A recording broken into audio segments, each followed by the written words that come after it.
blessed me with being able to become an Army Green Beret whose motto is freedom of the oppressed.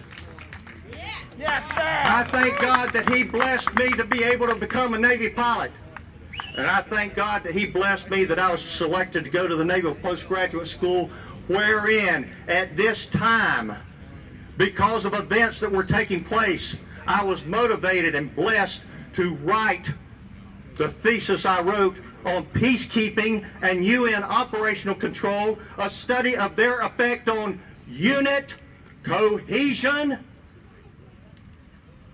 and the Combat Arms Survey at 29 Palms, where basically two questions I asked because I had a fear in my heart that in 1994, as I was taking a snapshot of the attitudes of United States Marines concerning operations other than war called peacekeeping, and because our President of the United States, less than 60 days after he took his first term inauguration swearing of the President's oath, William Jefferson Clinton, so there's no doubt in your mind, printed March 11th, 1993, USA Today, page 2, and I quote, "We cannot be so fixated on our desire to preserve the rights of ordinary Americans to legitimately own handguns and rifles that we can't think about reality."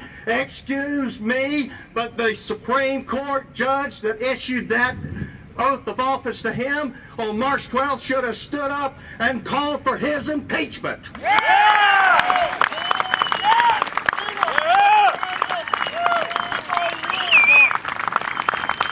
In the fall of 1993, with an article written by Pat Buchanan in the Conservative Chronicle, he wrote about President Clinton's coming to enact Presidential Decision Directive 13, which later did become enacted in May of 1994 as Presidential Decision Directive 25, which gave the President of the United States as Commander-in-Chief the authority to place, listen real careful now, to place the servitude of armed forces personnel under the auspices, the command and control of the United Nations, and specifically under the operational field control and command of UN-appointed foreign officers and non-commissioned officers. Also, in the fall of 1993, was the bringing together and the drafting of the Clinton's assault weapons ban, which was enacted in May of 1994. 15 years later, now folks are learning what was really behind Guy Cunningham, and he was not a Clinton plant. He was not someone that you could not trust. He was truly an oath keeper. Therefore, I wrote that thesis based on unit cohesion, and I wanted to find out just what was the attitude of those Marines, and I'll boil it down as I close out on two questions. I took, when I swore in, I memorized the Article 1 of the Code of Conduct, the Eisenhower version, which read, and not today reads, because I took the gender specific form, it's gender neutral now, but I am an American fighting man. I serve in the forces which guard my country and our way of life. I am prepared to give my life in their defense. So, in preparing the survey, I took the liberty of changing that a little bit because of the times, because the Marines were being used. Somalia was occurring at the time in operations other than war or peacekeeping. And I asked the Marines to state, I would swear to the following code. I am a United Nations fighting person. I serve in the forces which maintain world peace and every nation's way of life. I am prepared to give my life in their defense.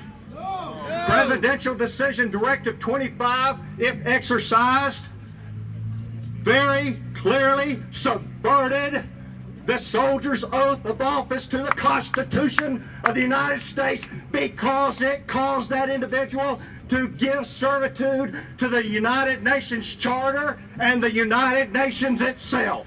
23.66% of 300 male combat-trained Marines at 29 Palms, the home of the United States Marine Corps Air Ground Combat Training Center, said yes, they would swear to that code. 23.66%. And again, I remind you, the theme of my thesis was unit cohesion. So here we go.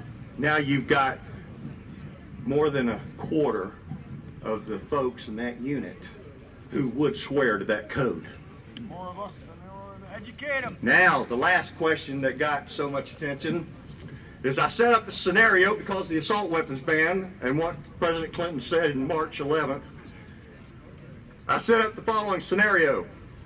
The government has banned the possession, the sale, the transfer, and transportation of all non-sporting firearms. I use that term because Josh Sugarman, who had created the term assault weapons, President Clinton had said, it's okay to be a hunter and use hunting weapons, but I use non-sporting firearms. So the government has banned all that, and a 30-day amnesty period is provided for citizens to turn these firearms over to the local authorities. At the end of this amnesty period, several citizen groups form who refuse to turn their firearms over. Consider the following. I would fire on U.S. citizens who refuse or resist the confiscation of firearms banned by the U.S. government. Hell no! 26.34%, with 11% saying they had no opinion, said yes they would. Ladies and gentlemen, I proved my hypothesis with this snapshot concerning unit cohesion and using the Marines, which everyone knows, Semper Fi, who are there, who really have historically lived out their oaths to uphold and defend the Constitution of the United States. That then and now, I was not only sad, but I was mad. And today I'm declaring to you, I'm a mad. And this is what this stands for me personally.